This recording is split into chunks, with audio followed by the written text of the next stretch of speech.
Who in the Lord's name does Putin think gives him the right to declare new so-called countries on territory that belong to his neighbors?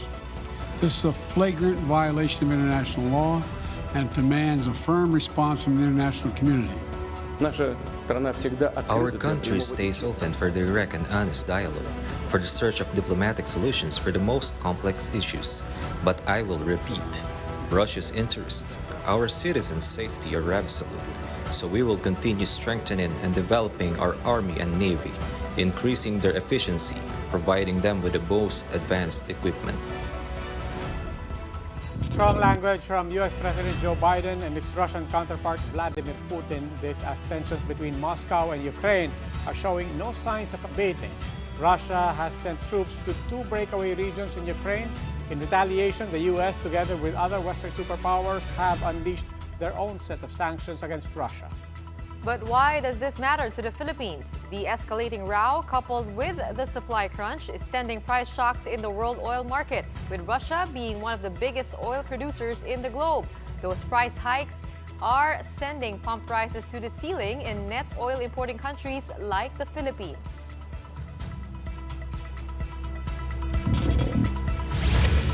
Good evening, I'm Gretchen Ho. I'm Robbie Alampay. You're watching The Big Story. The ongoing tension between Russia, Ukraine, and several Western countries has sent the world oil market into a tailspin, and that's something we Filipinos can feel now every time we gas up. With fuel already costing as high as 80 pesos, motorists and drivers are left with no choice but to find ways to save up on gas. Mobile journalist King Senko gives us a front seat to the big story.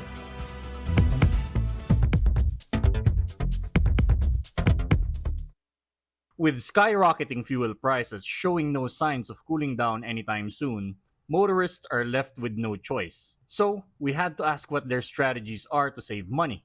Since entering 2022, fuel prices have gone up for 8 straight weeks. According to the Energy Department, this is due to the ongoing world oil market situation, which is susceptible to geopolitical tensions, just like the ongoing war between Ukraine and Russia.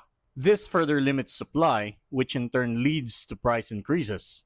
Those greatly affected by this, of course, are the delivery riders and others who use their vehicles for their jobs.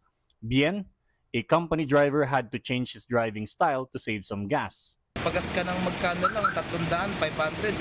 Konti lang inaangat ng gauge. Hindi ako mahataw, yung drive ko, pag-apak ng gasilinyador, dahan-dahan lang sir, para tipid sa gasolina. Like what they say, control what you can. Some tricycle drivers in Pitwazon, meanwhile, said they'd rather not go full tank right now. They say that the 70 peso per liter rate is just too steep. Nagbabawas na lang po sa pagkarga ng gasolina. Kahanap po ng mas murang gas eh. But for food delivery rider Raymond Galimba, there's another way to save gas. Sa akin po kasi ngayon, bumiyahe na lang po ako ng kahit hanggang madaling araw. Apart from avoiding heavy traffic, Raymond said this strategy allows him to spend time with his family in the morning.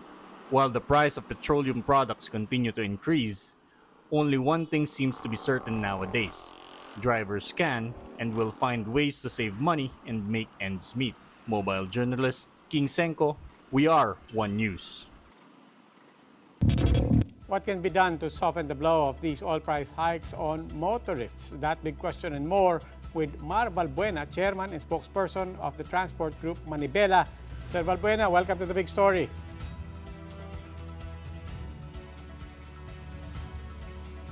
Good evening, Sir Robbie. Good evening, Ma'am Gretchen. Good evening po. Alam naman natin, itong napakalaking bagay is happening outside of our country and ang laki ng impact sa atin. Meron ba tayong magagawa dito sa tingin nyo with our government? Is government actually in control of anything that can soften the blow of oil price hikes? Yes, Sir Robbie. Kailangan lang siguro na mamonitor ng gobyerno yung pagtaas ng presyo ng produktong petrolyo. Kailangan talaga para naman sa atin, sa mga consumers na kagaya ng mga drivers, operators na gumagamit ng mga fuels, kailangan talaga habang mataas ang presyo ng mga produktong petrolyo, tanggalin muna yung excise tax o mabawasan man lang.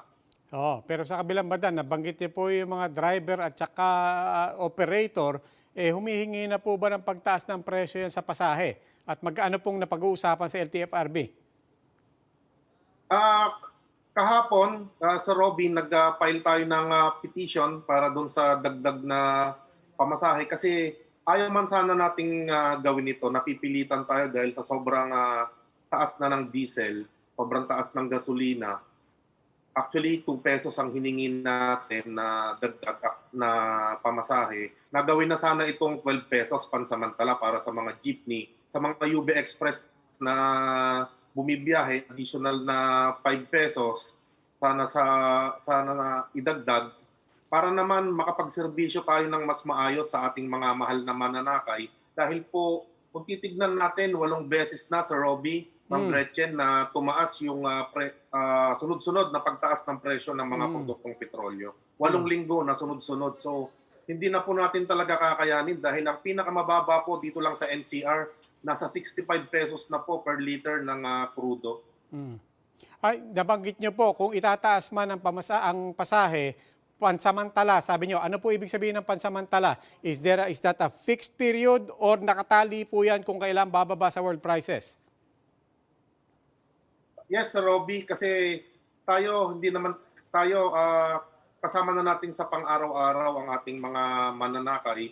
Kaya naman sinasabi natin na hindi siya fixed kasi napakahirap din. Alam natin na nagre-recover din yung ating mga mananakay, yung ating mga manggagawa, karamihan sa kanila na naapektuhan din ng pandemya.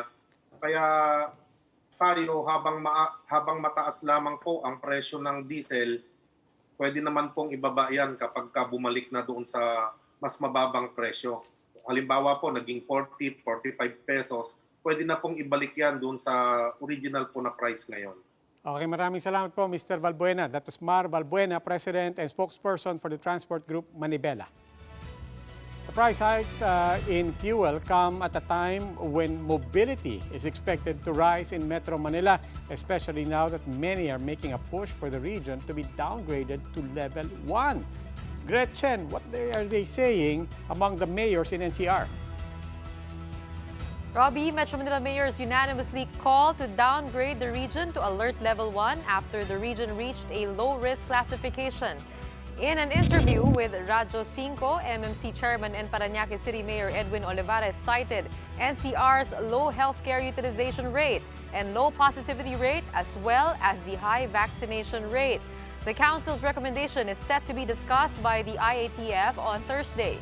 Under Alert Level 1, intrazonal and interzonal travel will be allowed regardless of age or comorbidities, and all establishments and activities are to resume operations.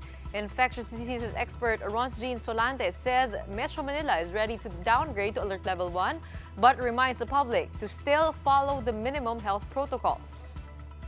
Mukhang ready na ang NCR for the Alert Level 1. Now, it doesn't also mean na pag nagluluwag tayo, mas lala tayong complacent sa mga ginagawa natin. Kung magluluwag tayo, we need to also protect ourselves. Now, it's now the important part here na kung nagluluwag tayo, panatiliin natin yung mga ginagawa natin, yung pag-follow ng health protocols. These are the other big stories tonight. The crisis deepens in Ukraine, with the Western countries set to impose a 30-day state of emergency. U.S. allies are also threatening to step up sanctions against Russia. Despite the unease, some Filipinos living in Ukraine say the situation is relatively calm. But the Philippine government isn't taking any chances as they ready repatriation efforts. And in sports, Gilas Pilipinas trims down its 22-man pool to just 15 ahead of the FIBA Asian Qualifiers Cup. These big stories after the break.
evening. You're still watching The Big Story. I'm Robbie Alampay. And I'm Gretchen Hall. As oil price shocks continue to disrupt the world market, including here in the Philippines, the Energy Department says it's now studying the possibility of suspending oil or excise taxes on oil. But there's one major consideration. Doing so might hamper COVID response efforts. Mobile journalist Pamela Vasquez gives us a front seat to the story.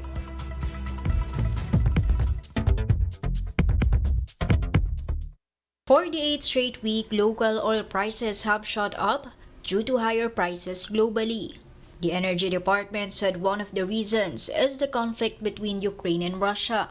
Russia is one of the biggest oil producers in the world, and although we don't source directly from them, the tight supply is making it harder and more expensive for us. Ito yung mga kinukuhanan natin ng finished petroleum products, yung crude nila nanggagaling sa Russia. So indirectly affected din tayo.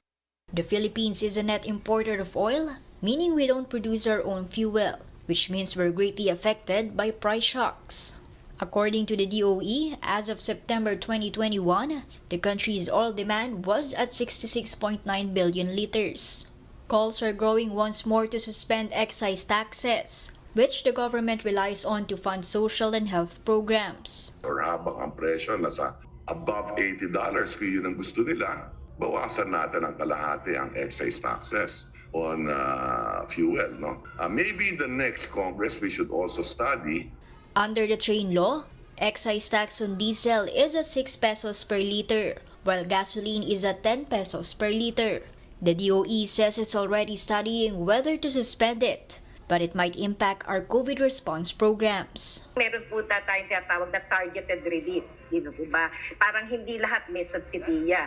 Targeted relief sa mga vulnerable sectors, like for instance sa transport group. For this year, the Bangko Sentral had forecast crude prices to hover around $83 a barrel. It's now nearing $100 a barrel. The Bangko Sentral has warned that inflation will shoot up if global oil prices reach the $80+ level. Mobile journalist Pamela Vasquez, We Are One News. With Russia being the second largest oil exporter in the world, how could the conflict between Russia and Ukraine affect our crude supply? That big question and more with One News Chief Correspondent Ed Lingao. Ed, welcome to The Big Story. Hey, Robbie, good evening. Now, Ed, obviously, this is not the first time we've seen external shocks, crisis elsewhere in the world affecting oil supplies. Can we reference any past experiences and what we did in the past? Okay, the first was in 1973 when OPEC countries imposed an oil embargo against Israel and Israeli allied states in the wake of the Yom Kippur War in 1973. At kasama tayo doon sa allied states. And that lasted until March 1974. And we saw a tripling of oil prices in the world from $3, can you imagine, it's only $3 then per barrel, to $12 per barrel. That sparked a host of diplomatic initiatives by the palace to woo OPEC countries. And at the same time, the Philippines started encouraging Filipinos to start traveling abroad and working abroad to bring in dollars to boost the dollar reserves and enable us to buy more oil. And that's now the precursor of today's overseas Filipino worker, OFWs. Then there was, of course, the first Gulf War with Saddam Hussein when he invaded Kuwait in 1990 going to 1991. That also caused a dramatic increase in oil prices. Pero at that time kasi meron pang oil price stabilization fund which helped to cushion it kahit papano. So that in a way helped to delay or defer the increases then. Ito yung mga major shocks that we had. Yeah, well, you mentioned the oil price stabilization fund. Every time may ganito, syempre napupunta rin sa usapin na can we regulate prices? Has that ever worked? Well, in theory, it would work in theory. That the idea being it is a buffer fund where the oil companies would contribute so long as world prices go below a certain benchmark, and then maglalabas naman ng pera yung OPSF kung lumagpas dun sa benchmark yun. So parang give and take yun. But unfortunately, kasi in the Philippine context, it has always been a political issue when it comes to deciding on oil prices. So if you do recall, in the late 80s and the early 1990s, parating welgang bayan yan tuwing gumagalaw yung oil prices. And so, as a consequence, government tried or would always defer any adjustment in the prices, and the result being the buildup of a deficit in the OPSF. So, in other words, napasa yung utang ng OPSF dun sa ordinary taxpayers. And so that didn't help. So that was why we had an oil deregulation law in the mid-1990s for government to just simply let go of oil pricing. Okay, maraming salamat, Bok. That was Ed Lingao, One News Chief Correspondent.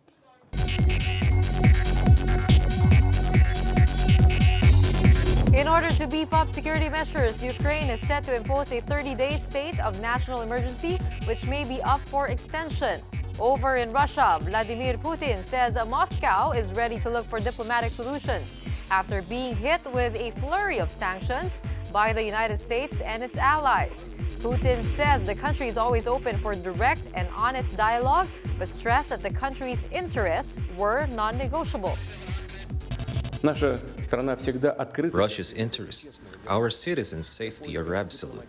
So we will continue strengthening and developing our army and navy, increasing their efficiency, providing them with the most advanced equipment.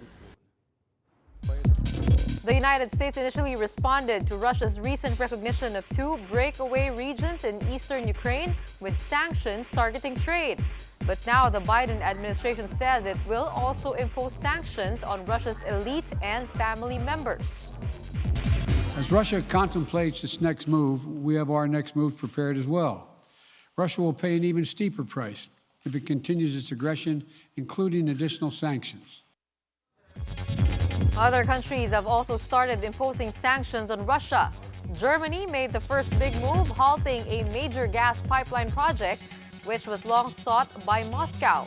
Then the UK, in its latest measure, cut selling of sovereign debt to Russia. That's after it sanctioned 3 Russian billionaires and 5 banks. Australia, on the other hand, imposed travel bans and financial sanctions on 8 members of Putin's Security Council. Canada is likewise banning financial transactions with the separatist Ukraine states, while Japan prohibits the issuance of Russian bonds. Japan is also imposing a travel ban and freezing of financial assets to the people linked to the 2 rebel regions.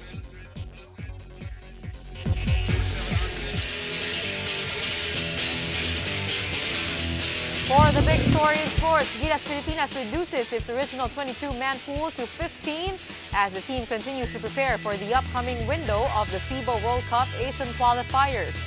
Basketball players who were cut from the initial 22-man pool include Jason Castro, Brian Heruela, Glenn Cobuntin, JJ Alejandro, Ryan Reyes, Carl Brian Cruz, and Matt Ganuelas-Wasser. Head coach Shot Reyes reiterates the need to focus on the big picture as Team Gilas seeks to use the Asian qualifiers to build chemistry ahead of the World Cup. Gilas was set to play 4 games on February, but their competitor, South Korea, pulled out of the FIBA World Cup qualifiers in Manila due to COVID-19 concerns.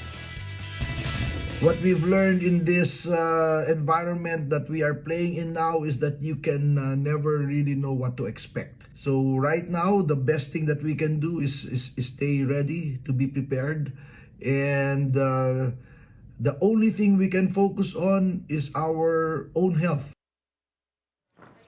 Time for another quick break. When we return, the Philippine government has begun offering voluntary repatriation to overseas Filipino workers in Ukraine over escalating tensions with Russia.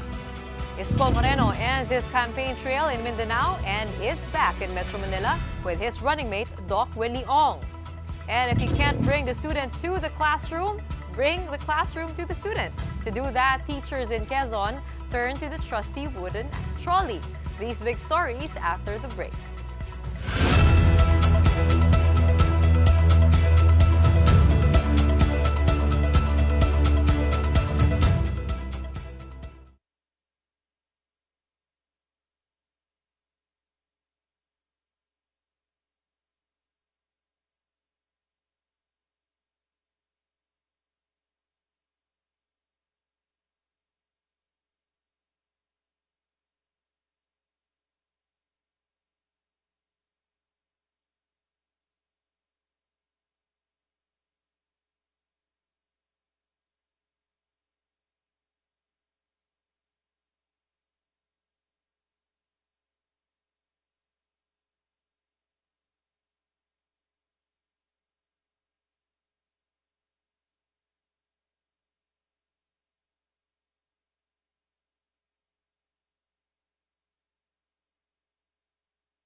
Good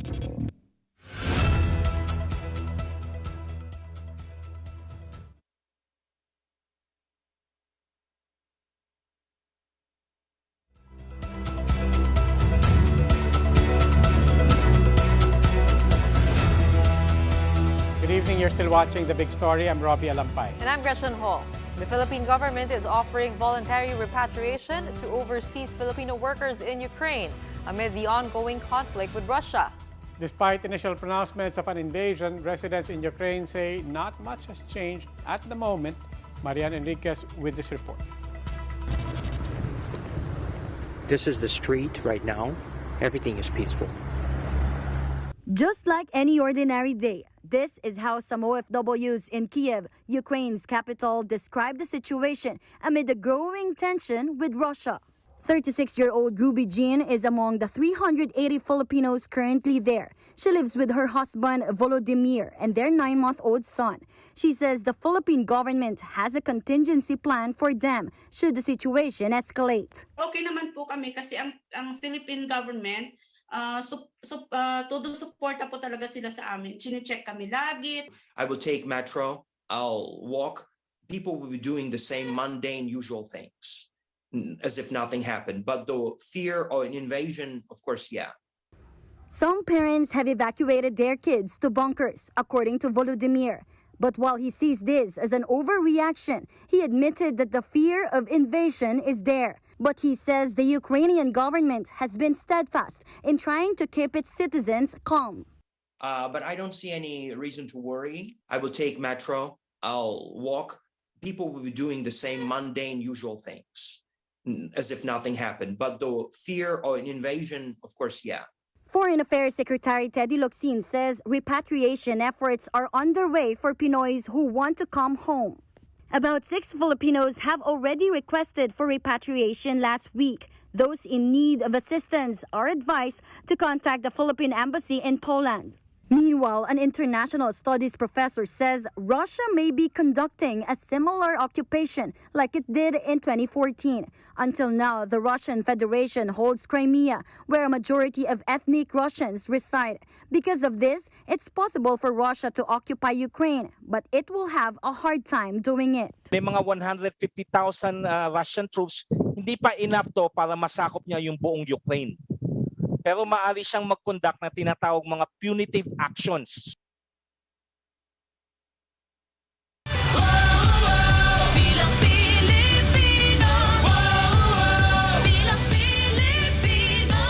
We continue to follow the campaign trail of the top presidential candidates as they continue to win votes in different parts of the country. JC Cosico has the report. In a presidential forum organized by the University of Santo Tomas, presidential aspirant and labor leader Yolanda Guzman shrugged off his ranking in surveys, saying he has long expected to be a laggard. Expected namin ng team talagang hindi naman makakasabay kaagad ako dahil hindi naman ako sikat, hindi naman ako bilyonaryo. His fellow candidate, Senator Ping Lacson, visited Batangas. There he clarified that it was pertaining to no one whenever magnanakaw is mentioned in his campaign rallies. This came after someone allegedly called him up and told him to stop the attacks. Ang inatak ko magnanakaw, wala ko inatak na tao. Ngayon kung may nasasaktan, hindi ko kasalanan yon.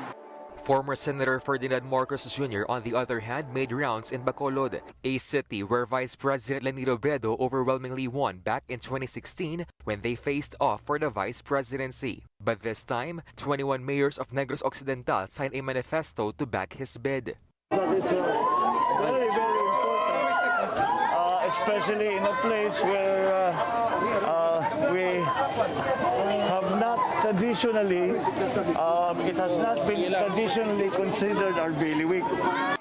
As for Manila Mayor Isko Moreno, his camp made rounds around Marikina and Rizal, but this time with his running mate Dr. Willie Ong. Ong has once again clarified that there is no hard feelings with him sitting out Moreno's Mindanao sorties. Basta ang president ko, si Mayor Isko Moreno, isa lang ang president ko, ganoon lang kasimple. Senator Manny Pacquiao for his part did the Palenque Challenge as requested by his supporters. Pacquiao went to 2 public markets with 5,000 pesos to find out if the amount can cover meals for at least 30 days for an ordinary wage earner's family of 4. Sa tingin ko, mukhang mahihirapan na ang isang pamilya sa isang buwan pagkasyahin yung income nila. Sa presyo ng mga bilihin ngayon. And Vice President Leni Robredo has reunited with the Similo farmers in Bukidnon. Recall that she stood as their lawyer back in 2007 in order for them to reclaim their ancestral land. In her speech, Robredo vowed to continue the assistance that she has been doing for the farmers. Yung programa naman natin sa mga farmers ay hindi yon programa para sa eleksyon. Pero matagal na kasi natin itong pinapakipaglaban. For News 5, JC Cosico, we are One News. The shift to online classes has left behind many children who don't have access to gadgets and the internet. But a group of teachers went out of their way to bring the classroom to the students. Sitting on a wooden trolley fitted with blackboards and bookshelves, 4 teachers go village to village 3 times a week, educating impoverished children near Tagkawayan, Quezon. They call the initiative Pajak Pabasa. The volunteers, who also came to teach math and reading to more than 60 children as they go. The teachers started their initiative in November, and they've collected learning materials from donations. Yung mga student volunteers po na to, ay karamihan po sa kanila ay mga wala rin sa buhay. Naranasan po kasi nila yung hirap ng buhay, kaya gusto nilang tumulong dun sa mga bata na nangangailangan. Napaka-creative talaga ng mga Pinoy, ano? Oo, yan ang solusyon natin sa lahat ng problema natin, pati sa gasolina. Walang gasolina yon. Power steering lang. Ano bang gagawin natin para makatipid tayo? Hindi ko alam eh. Magkano ba gasolina ang inabot mo? Pinakamura, 12 pesos. Sa'yo. Di na bali. Sabihin na lang natin na nagmamaneho ko, yung Russia, USSR pa nun. What's USSR? Just kidding. Magbisikleta na lang kayo. Yun ang marirecommend ko sa lahat para healthy na, nakatipid pa. O work from home, pwede rin. Well, that wraps up today's big story. Catch us again tomorrow at 8 p.m. on Signal Channels 8 and 250. Please like our Facebook page, One News. For more in-depth analysis, visit our webpage, onenews.ph. Mask on. Wash hands. And stay safe, Philippines. I'm Robbie Alampay. And I'm Gretchen Hall. We are One News. Have a good evening.